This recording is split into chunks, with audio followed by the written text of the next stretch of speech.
Hey guys, today we're talking in season 3. This season we find the brothers trying to get Dean out of his demon deal.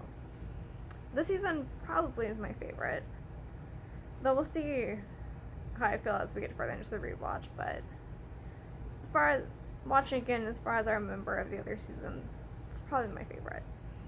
So we should probably get into the tallies. Oh no.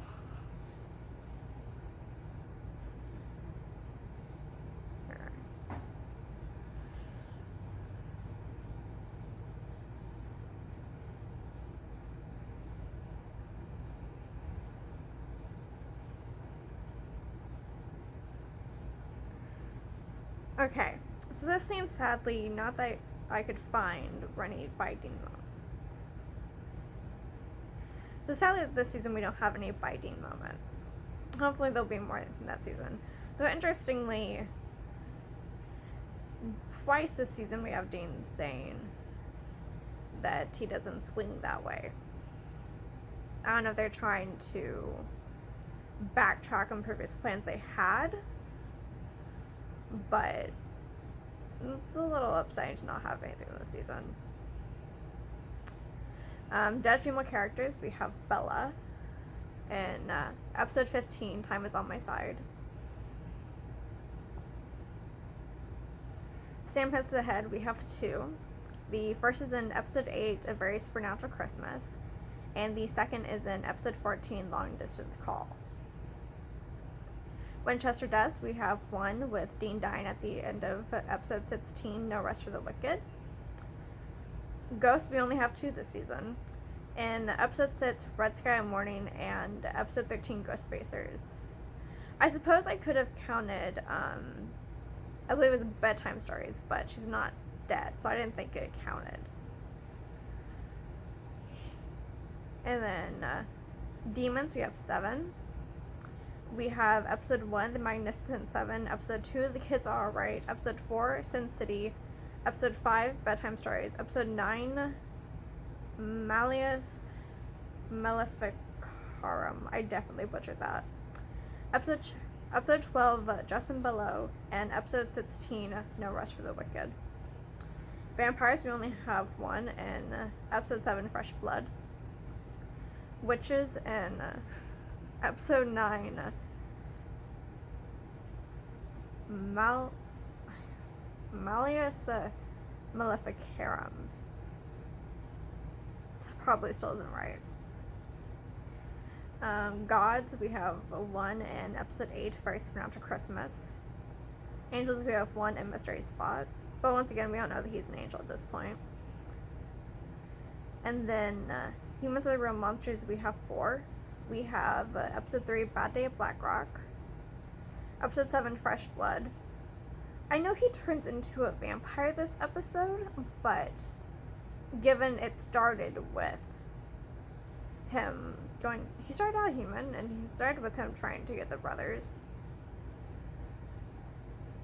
And then episode 10, Dream a Little Dream, and episode 15, Time Is On My Side. Best episode running, we have a couple. I'm always a big fan of the Magnificent 7, as a big fan of the 7 Deadly Sins in general. Episode 3, Bad Day at Black Rock, just a classic episode. Episode 5, Bedtime Stories. I just find it really interesting, her brain to life, various fairy tales. Episode 8, A Very Supernatural Christmas. Another fun episode. Episode 10, Dream a Little Dream, as we get more insight into Dean's psyche. Episode 11, Mystery Spot. I don't think fun episode's the right word, but it is good. Episode 13, Ghost Facers, which I am mad because this episode only has a 7.8 on IMDb, making it one of the worst rated episodes of the series, which I think is just rude. It is a fantastic episode. I'm a little upset with only our second gay character in the series, pining after a straight man. dying horribly and then getting stuck in a death echo. However, great lines like, you have to go be gay for that dead intern. And gay veil piercing the veil of death and saving the day. Which the gay character does save the day in the end. And also just a fun episode. We get to see the brothers cursing, which we don't for the rest of the series. And I'm just always a fan of the Ghost Facers. And then episode 16, No Rest for the Wicked. It's a sad episode, but it's well done. And them singing Wanted Dead or Alive in the car by the Bon Jovi will always be one of my favorite brother moments in the series. Worst episode running, I don't have anything yet again. I'm not doing great at picking bad episodes, but then there aren't that many bad ones early in the series. Notable episodes, we have episode 1, The Magnificent Seven, being the first appearance of Ruby. And then episode 6, Red Sky Morning, is the first mention of Castiel. If you listen closely to the spell that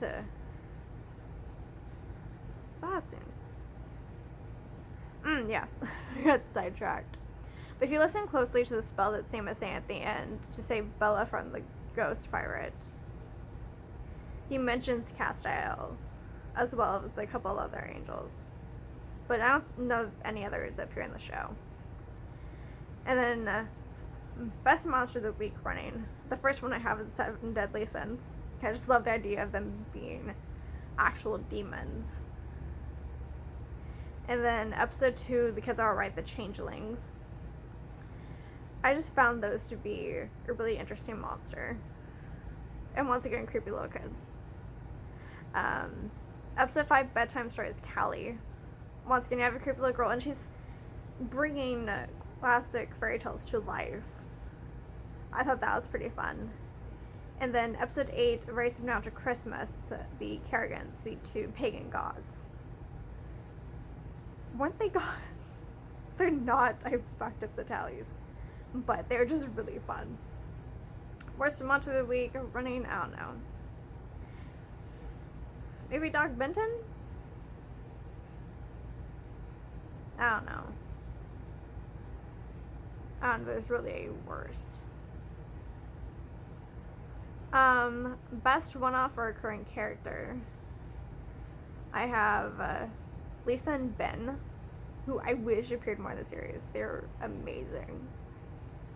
Lisa gets a lot of undeserved hate in the fandom, I suppose, for being a love interest to Dean.